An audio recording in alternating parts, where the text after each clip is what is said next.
네, 현대대수학 9주차 세 번째 영상입니다. 네, 이번 영상에서는 이제 5절부터 지금 앞선 영상에서 배웠던 내용을 복습하는 시간을 가지도록 하겠습니다.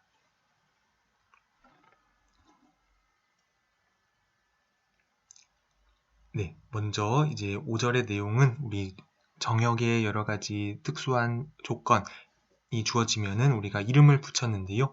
네, 먼저 그 중요한 것이 이제 정역이 있을 때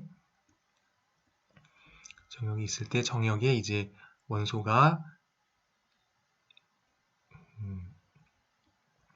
물론 이제 A가 B의 인수이면은 이제 A가 B의 인수라는 거는 어떤 C가 있어서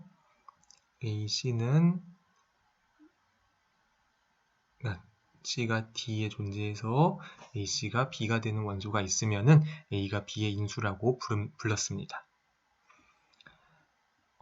원소가 기약이라는 것과 원소가 소수라는 것을 정의를 했습니다. 기약은 이제 irreducible을 말하고요.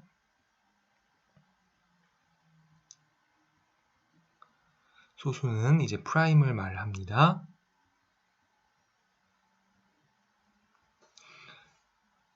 그래서 두 가지 정의가 이제 우리 정수 같은 데서는 이제 두 개가 사실은 같은 말이 같지만 일반적인 정역에서는 두 개념이 이제 다를 수 있습니다. 그래서 두 정의에 대해서 이제 꼭 외우고 있어야 하겠고요. 그 다음에 이제 가역원이라는 것을 우리가 가역원은 이제 1의 약수라고 우리가 생각을 할 수가 있는데요. 만약에 A는 BU인 그런 가역원 U가 있으면은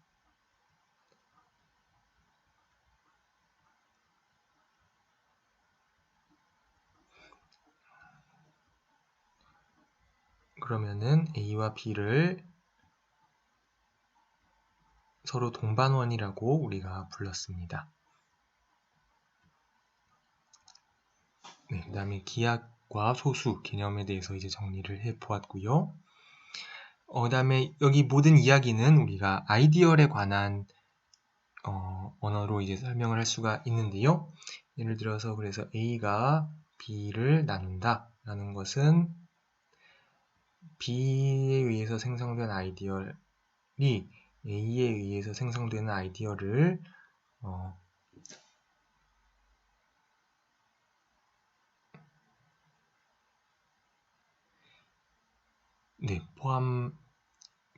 B가 A를 포함한다 라는 것입니다. 여기 잠시만요. 네, 강의록과 약간 헷갈리게 되어 있는데요. B가 A를 나눈다는 것은 A가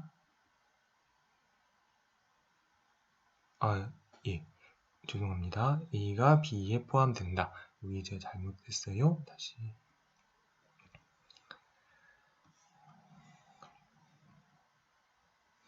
네, A가 B의 인수라는 것은 B가 A에 포함된다. 네, 이것과 이제 같은 의미입니다. 네, 이렇게 이제 아이디얼에 관한 언어로 모든 명제를 바꾸어서 이해를 할 수가 있었습니다. 그래서 여기를 하고, 그다음에 유일인수분해의 정역에 대해서도 꼭 기억을 하기를 바랍니다. 유일인수분해는 그 임의의 0도 아니고 가역원도 아닌 그런 모든 원소들을 우리가 기약들의 곱으로 먼저 인수분해를 할 수가 있고요. 그 인수분해하는 방법이 이제 순서를 바꾸거나 아니면 가역원의 곱만큼 차이가 나는 것을 제외하고는 이제 그 방법이 유일하다라는 것을 의미합니다.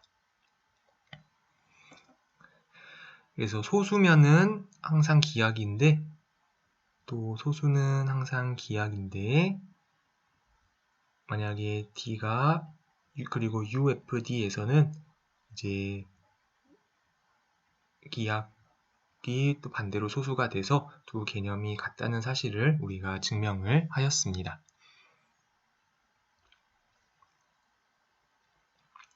네, 최대 공약수에 대해서도 우리가 정의를 했는데요. 이렇게 유한계의 원소가 있을 때 그 모든 원소의 약수가 되면서 다른 공약수가 있으면은 그 공약수가 D의 약수가 된다. 이러한 두 가지 사실을 만족하면은 그런 원소를 우리가 최대 공약수라고 불렀습니다. 그래서 최대 공약수는 이제 가역원의 곱을 무시하면은 유일하다라는 사실을 우리가 알 수 있는데요. 그래서 엄밀하게는 유일한 것은 아니고 D1과 D2가 최대 공약수면은 이렇게 D1과 D1이 D2U인 가역원 U가 존재한다. 그러니까 가역원의 곱만큼 차이가 날 수는 있습니다. 그렇지만 그거는 무시한다면 본질적으로는 이제 같다고 말할 수 있겠습니다. 네, 그 다음에 우리 다항식 환에 대해서 조금 공부를 했습니다. 그런데 이제 여기서는 개수가 체가 아니고 개수가 이제 정역이죠. 정역인 경우의 다항식에 대해서 공부를 하였고요. 여기서는 이제 나눗셈 알고리즘 이런 것이 완전히 성립하는 것은 아닙니다. 여기서는 이제 조금 달리 생각을 해야 하는데요. 먼저 이 개수들의 최대 공약수가 가역원이 되는 원소를 우리가 원시다항식이라고 불렀고요. 그 다음에 여기는 다소 복잡한 개념이 있었습니다. 증명을 이렇게 우리 처음 공부하는 상황에서는 증명을 완전히 숙지할 필요지는 않아도 괜찮을 것 같은데요. 그렇지만 이제 그 명제를 꼭 기억할 필요가 있습니다. 그래서 먼저 가우스의 보조 정리를 이제 꼭 알아두면 좋겠고요. 원시다항식의 두 개의 곱은 항상 원시다항식이 된다라는 사실을 꼭 기억을 하기를 바랍니다. 또 원래 그 정역이 유일인수분의 정역 UFD면은 다항식 환도 DX도 UFD가 된다라는 이 중요한 사실을 우리가 살펴보았습니다. 이 사실도 꼭 기억하기를 바랍니다.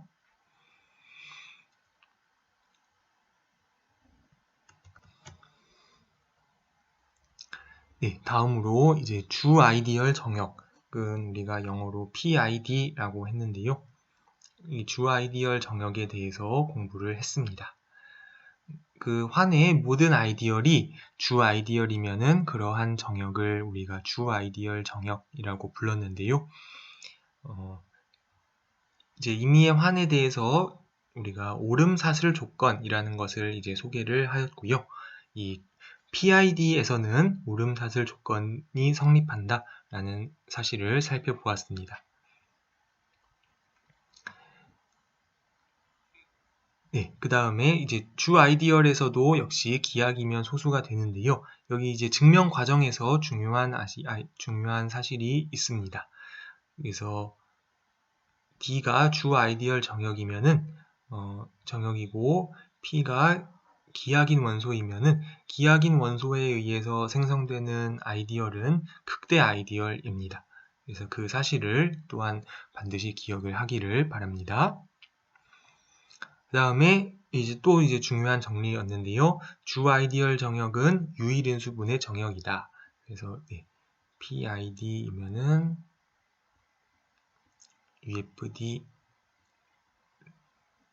것을 꼭 이제 기억을 하기를 바라겠습니다.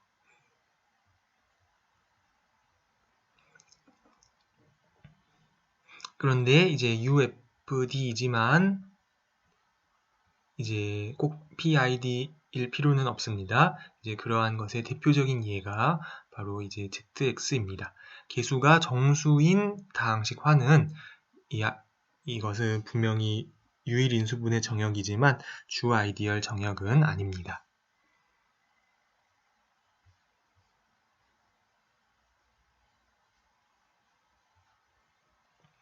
네, 이제 다음 절로 넘어가도록 하겠습니다. 다음 절에서는 우리가 유클리드 정역에 대해서 공부를 했는데요. 이제 먼저 유클리드 가치함수라는 것의 정의는 이제 두 가지입니다. 하나는 이제 A와 A, B를 생각하면은 그 가치 값이 그러니까 A, B 어떤 0이 아닌 원소를 곱했을 때 더 작아지지 않고요. 두 번째는 이렇게 A는 BQ 플러스 R이 돼서 R이 0이거나 그 가치가 B보다 작아지게 하는 그런 R이 존재한다. 또 Q가 유일하게 존재한다. 는 것입니다.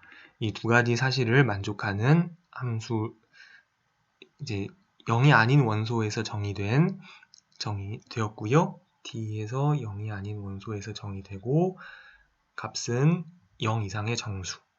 그러한 함수를 우리가 유클리드 가치함수라고 부르는데요. 그 정역이 있을 때 그곳에는 유클리드 가치함수가 존재할 수도 있고 존재하지 않을 수도 있습니다. 유클리드 가치함수가 만약 존재하면 그러한 정역을 유클리드 정역이라고 부릅니다.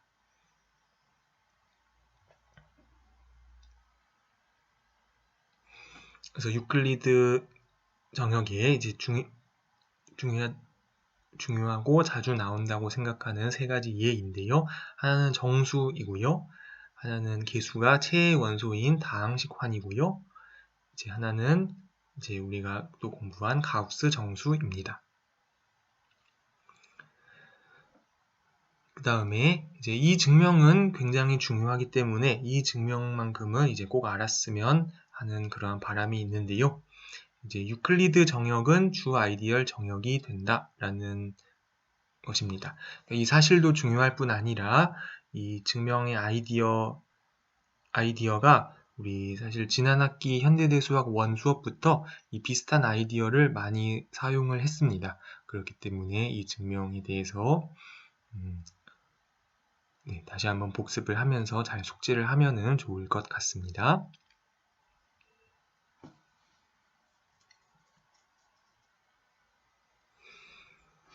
그 다음에 이제 중요한 것을 위주로 이제 넘어가면요.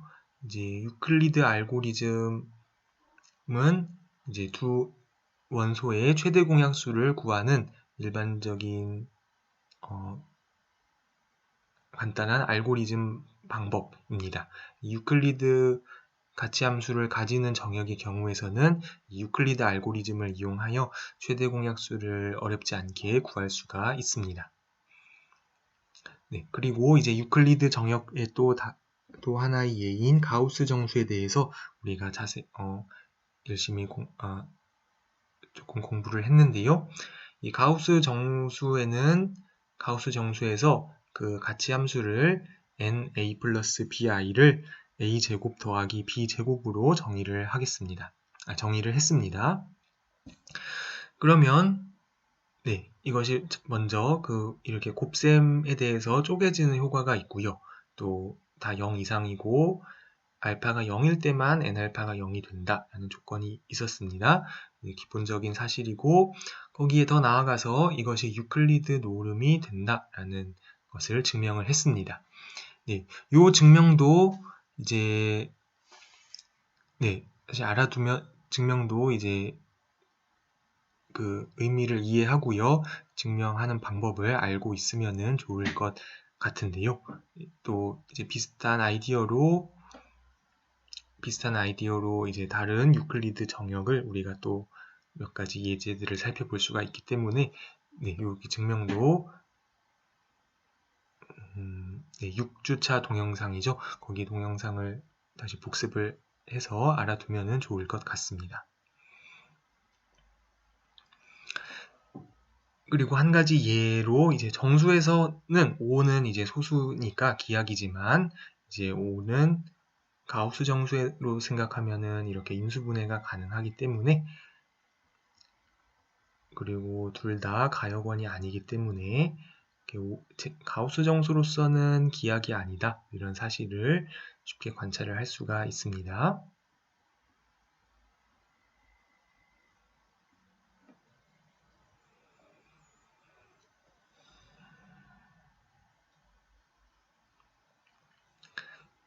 네, 그래서 앞선 살펴봤는데요. 일반적으로 그 세 가지 조건을 만족하는 함수를 우리가 곱셈적 놈, 멀티플리커티브 놈이라고 하는데요. 그래서 가우스 정수에서 우리가 na 플러스 bi는 a제곱 더하기 b제곱 이렇게 정의한 것은 그 유클리드 가치함수가 되면서 동시에 곱셈적 놈이 되는 것입니다. 그렇게 되고 이제 가우스 정수에서 이제 그러면은 기하들에는 어떤 원소들이 있는가 관심을 가질 수 있는데요.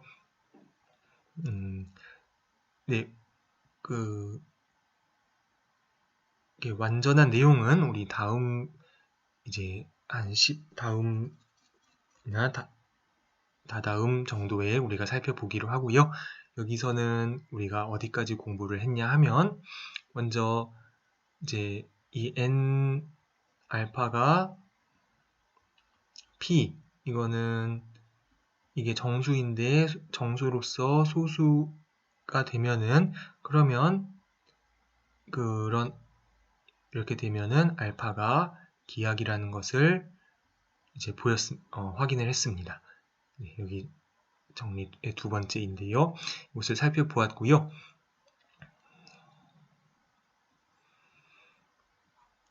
그리고 zi의 기하이 어떤 것들이 있는가 이제 우리가 다는 아직은 모르는데 확실한 것은 여기 이제 정수 중에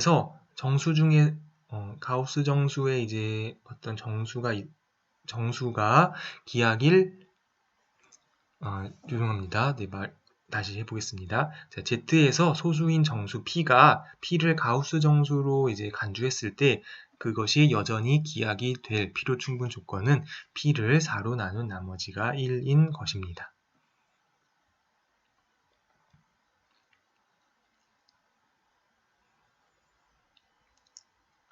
그래서 거기에서 이제 약간의 이제 자명하지는 않은 그런 논법이 쓰였습니다. 그 논법에 대해서 이제 다시 한번 복습을 하고요.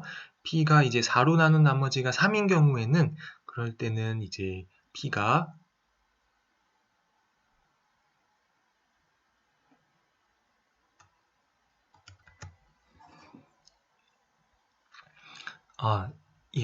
정말 죄송합니다. 제가 정말 중요한 것을 틀렸는데요. P가 기하일 필요 충분 조건은 4로 나눈 나머지가 1이 아니고 4로 나눈 나머지가 3인 것입니다.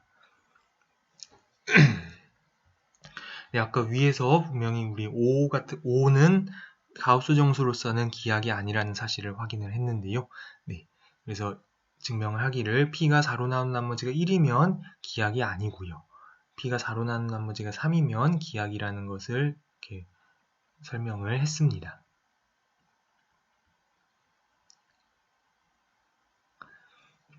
네, 2는 이제 물론 2도 역시 기하이 아닙니다. 네, 이렇게 해서 우리가 정역에 대해서 공부를 했습니다. 그리고 이제 지난주에 우리가 대수적 수 또 이제 확대체의 여러 가지 성질에 대해서 이제 배웠는데요.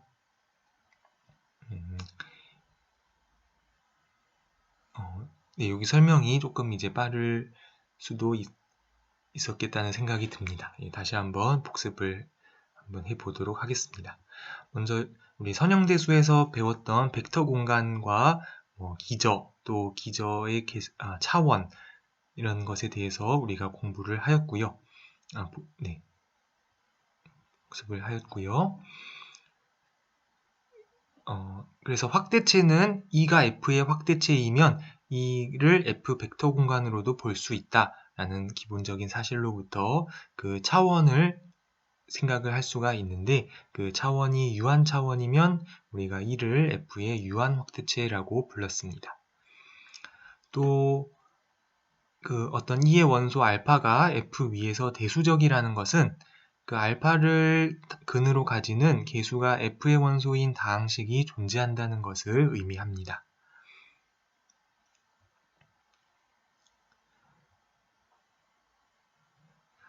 그러면 우리가 이제 지금까지 배웠던 여러 가지 과정을 거쳐서 그 알파를 여기가 조금 지저분하기 때문에 여기 깨끗한 곳에서 보겠습니다. E가 있고요. E의 원소 알파가 F 위에서 대수적이면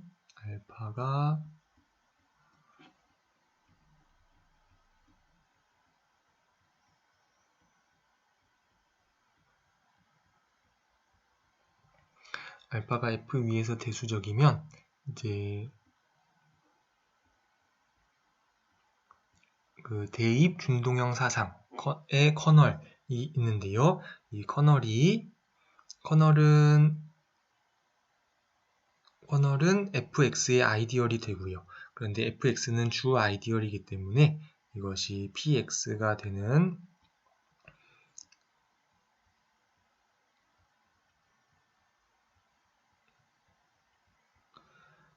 그런 다항식 px가 존재하는데요.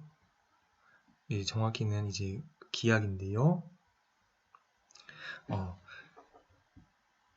그것을 이렇게 되고 특별히 최고차항이 1이 되는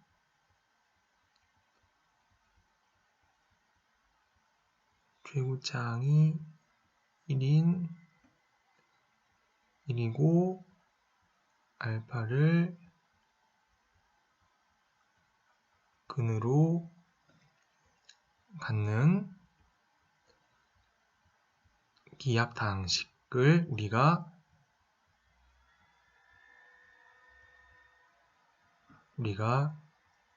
F 위에서 알파의 기압 다항식이라고 정의를 했습니다. 그래서 예를 들어서 루트 2의 유리수 위에서 기압 다항식은 x제곱 빼기 2가 되고요. 루트 1 더하기 루트 3의 유리수 위에서의 기압 다항식은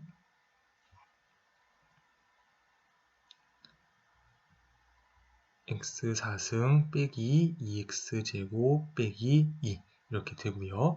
여기서 우리 강의록에서 계산을 한 바가 있습니다. 이런 식으로 생각을 할 수가 있습니다.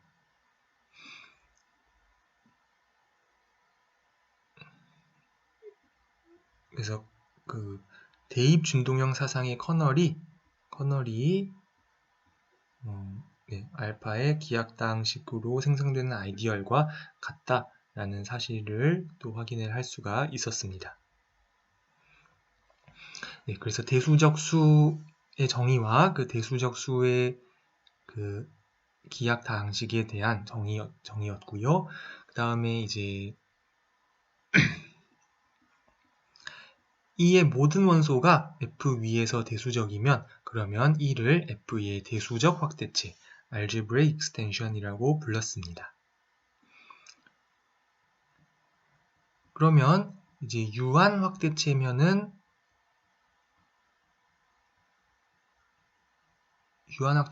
대수적 확대체가 된다라는 사실을 증명을 할 수가 있었는데요.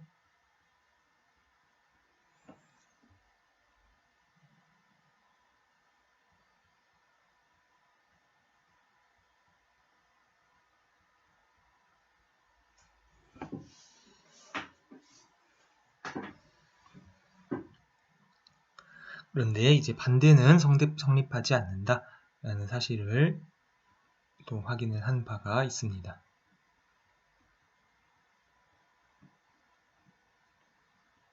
대수적 확대체라고 해서 꼭 유한 확대체인 것은 아닙니다.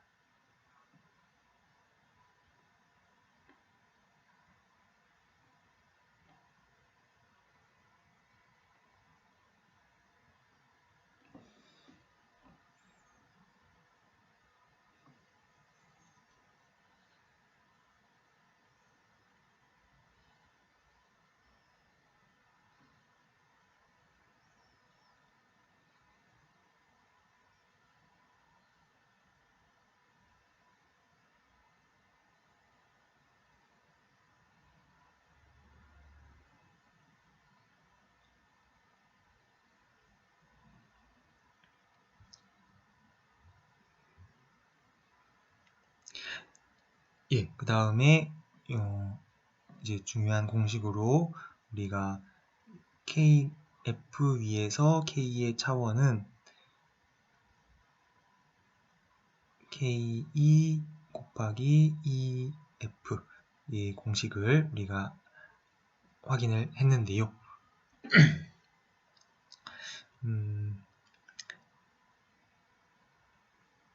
그래서 이것으로부터 알 수 있는 것이 만약에 K가 있고 E가 있고 F가 있다 이런 확체의 타워가 있으면은 E가 F의 유한 확대이고 K가 E의 유한 확대이면은 여기가 유한이고 유한이면 그러면 K가 F의 유한 확대가 된다. 이런 또 반대도 성립한다 라는 것을 예를 들어 알아보았습니다.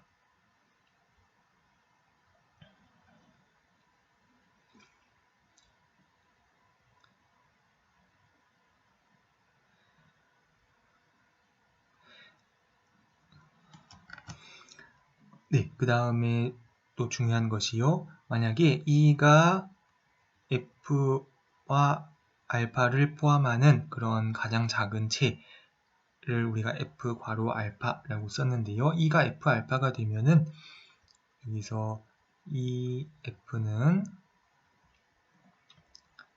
알파의 기하당식의 그 차수와 같다라는 사실을 우리가 확인을 했습니다. 그래서 이것이 또 굉장히 중요한 사실이기 때문에 이 사실을 또 꼭 기억을 하기를 바랍니다. 그래서 계산을 할 때도 중요할 뿐 아니라 뒤에 이론을 전개할 때도 매우 자주 쓰이는 그런 사실입니다. 네, 그 다음에 이제 중요한 것 중 하나가 여기 이제 제가 뒤쪽에 보조 정리로 우리가 언급을 했었는데요. 보조 정리로 언급을 했었는데 만약에 E가 F의 유한 확대체이면 그러면 이제 E가 F의 사실 단순 확대체인지 아닌지는 모르지만 이제 몇 개, 유한계를 적당히 추가해서 이렇게 만든 이런 유한계의 원소로 생성된 확대체라는 것을 알 수가 있었습니다. 그래서 이 보조 정리가 이제 나름 유용했는데요. 이 보조 정리를 이용을 해서 우리가 여기 표가 조금 지저분하지만요. 이 세 가지 관련된 표를 기억을 했으면 좋겠습니다. 그래서 유한 확대체에서도 이 세 가지 명제가 성립을 했고요. 그 세 가지 명제를 함은 여기서 두 줄로 된 것이 유한 확대체이면 점선으로 된 것도 유한 확대체이다 라는 것이었습니다. 그럴 뿐 아니라 일반적으로 두 줄로 된 것이 대수적 확대체이면 점선으로 된 것이 대수적 확대체이다 라는 것도 우리가 이제 증명을 할 수가 있었는데요. 그 증명 과정에서 이제 대수적 확대체 그 증명 과정에서 사용된 아이디어가 이제 이 보조 정리와 그 다음에 대수적인 원소들을 모두 모으면은 그것이 다시 체가 된다라는 사실, 그런 사실들을 이용을 하였습니다. 그래서 유한 확대체와 대수적 확대체의 중요한 사실에 대해서도 이제 숙지를 하기를 바랍니다. 그래서 연습 문제 중에서 이제 계산과 관련된 것에 대해서 이제 같이 몇 가지를 살펴보았고요. 이제 이 대수적 수가 아닌 대표적인 것으로 이제 E나 파이가 있는데요. 이제 그 증명은 이제 사실은 쉽지 않고 어려운 것이기 때문에 여기는 이제 넘어가도 좋을 것 같습니다. 그 다음에 이제 이번 주에 이제 확대체가 주어져 있을 때 동형 확장의 개념에 대해서 이번 주에 자세히 공부했습니다. 네, 그러면은 이렇게 해서 이제 전반적인 복습을 마치도록 하고요. 혹시 연습 문제나 또 특히 개념이나 혹은 증명 과정에서 궁금한 점이 있으면은 우리 Q&A 질문 게시판에 올려주면은 제가 확인을 하도록 하겠습니다. 네, 그러면 이것으로 이번 주 영상을 마치도록 하겠습니다.